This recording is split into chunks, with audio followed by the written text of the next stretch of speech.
Hey, Operation Tap people. Okay, so this is our Tap Outside Tap in kind of video form. We've been doing these interviews with many artists who are really successful in the field that is not necessarily tap dancing, but they have tap as a background. And so I'm here today with Arcell Cabuag? Yes. Yes, I got it. From Evidence, a dance company, Ronald which is one of my absolute favorite dance companies ever in the world. And they're going to be at the Joyce. Yes. Yes, this week.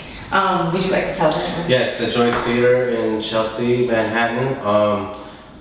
Let's see, 8th Avenue and 18th Street. And our performances start Tuesday, June 28th to July 3rd. Two programs. At the Joyce, you have to see them. Have to see them. Okay, Arcell, I'm so excited. I'm always trying to get everybody to tap in. So, but then, randomly, I find out that you have tap in your dance vocabulary. Oh my goodness. Tell me about it. Yes. So I started training pretty late, like when I was 18 years old, and my first dance teacher, who was teaching me like jazz at the Performing Arts High School, she also signed me up for tap, and so I tapped twice a week. Yeah. You know, in school, while some kids are doing math, I was in a dance studio learning how to tap, and at first, she put me in a class that was a little bit too advanced for me because I was just a beginner, but it forced me to like have to pick it up. And she says, you have to stare at my feet, you have to stare at my feet, you have to listen and like see how these feet are making these sounds, you gotta practice, you gotta do this in the grocery store. And then later on when I'm in my academic classes, I'm tapping and you know, and then you got the bug. Yeah, just like it was just like in me, like my feet just wanted to make these sounds, and I also wanted to, you know, be at the same level as the other students in the class. So I became a big fan of tapping, and I think it prepared me for what I do today. Like, talk about it, because I feel like that's something that I always try to stress to the students that I teach, that it's not, that even though you may not want to be a tap dancer, that the rhythm aspect is so relevant in everything else. So, like...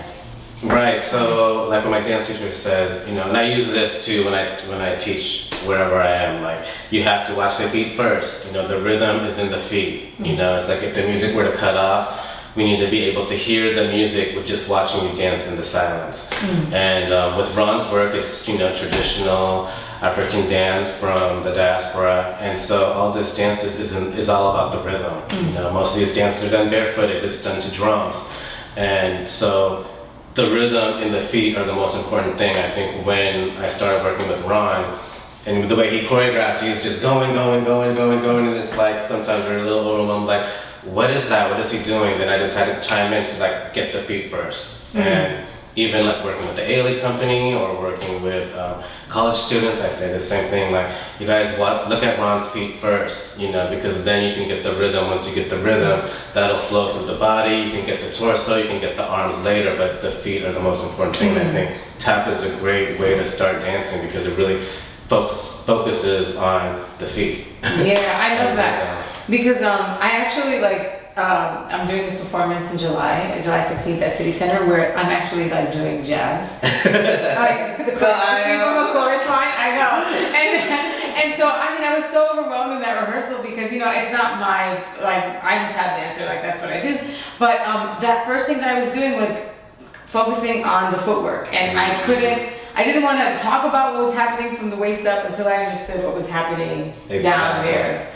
I don't know, I just feel like there's something about being grounded, like it helps you to like be grounded, and it's like, I don't know, like a nice map, a really solid map of dance. Yeah, I think tap, you know, that dance form is one of the most important dance forms for young dancers to learn, because I think sometimes when young dancers get caught up in like the technique of where their legs are supposed to be, and then, or they're just stuck in ballet where they're giving you the épaulement the whole time. It's like, but do you know how to get down here? And you know what I mean? And it's like, I think, I love, like, you know, most kids, they start ballet, tap, and jazz. And I'm just like, I really hope that like the tap stays in there for kids, you know, of all generations to study, because I think they have to have rhythm. You know, it's like, you can learn how to, you know, do pirouettes and do an arabesque, but can you dance to the music when the music is on? Can you feel it? Can you let it translate in your body?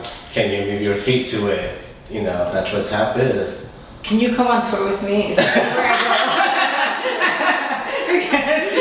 So that somebody else can say it, not just me. So when was the last time you actually tap danced? I actually was teaching a class at LIU. I think this was like maybe 2004, and it was great. It was me putting the tap shoes back on, and I was, you know, I was really rusty at first. Like, okay, just relax the ankles, relax them out, because before that I was studying at the Alvin Ailey American Dance Center, where, you know, the feet have to be pointed, flexed. It's like you're articulating the feet, and with tap it has to be loose. Yeah. So it was just kind of strange. Like, okay, just shake it out and just really try to, you know, get in there. First I was playing music, like, let me try to tap to the music, and I was like, you know what, cut the music off and make up my own rhythm, and then that's when it started to kind of flow back. It's like, oh, I missed this. Yeah. Well, hey, come back anytime. Yes. Not that I would want to take it away, because I love watching you dance. Like, you're like the highlight of when I come see Evidence perform, because it's so like it's And I would like to attribute it a little bit to the tap dancing, but it's so grounded, but it's really so soulful, and you just dance, like you dance, and every time I go, I think like, God, I wish the students could see dance, because sometimes I think students think that just it's about, like you said, like the extensions and the flexibility and this shape shifting, and really like it's like in here, and I feel like you like wear your heart on your sleeve when you perform, and I love that about you. Oh, thank you. Of course. So I don't know. So maybe we can, maybe one day we'll be doing a duet. Yes, sometime absolutely. soon. You're gonna see me flapping on stage, like just crashing, you know, your concert. Oh my goodness. I feel like it was meant to be for me to meet you and for you to be in my life too, because like when I met you, at first I didn't know that you were a tap dancer until you told me, and then I looked at your Facebook page and I was like, I have these Dance Spirit magazines of Ayodele on the cover. I'm like, this is her, oh my God. That's so And funny. then when you got to see you at the Joyce, I was just like blown away, like, oh my God, I'm so glad that, you know, I have friends here that like tap and I can still see this and enjoy it. And so thank you. Oh, thank you. Thank you. And thanks for talking to us too. Absolutely. I love you. I love you too. And I love your dance, and I love that now I know you have tap in. Yeah. All right, and thanks guys. Thanks.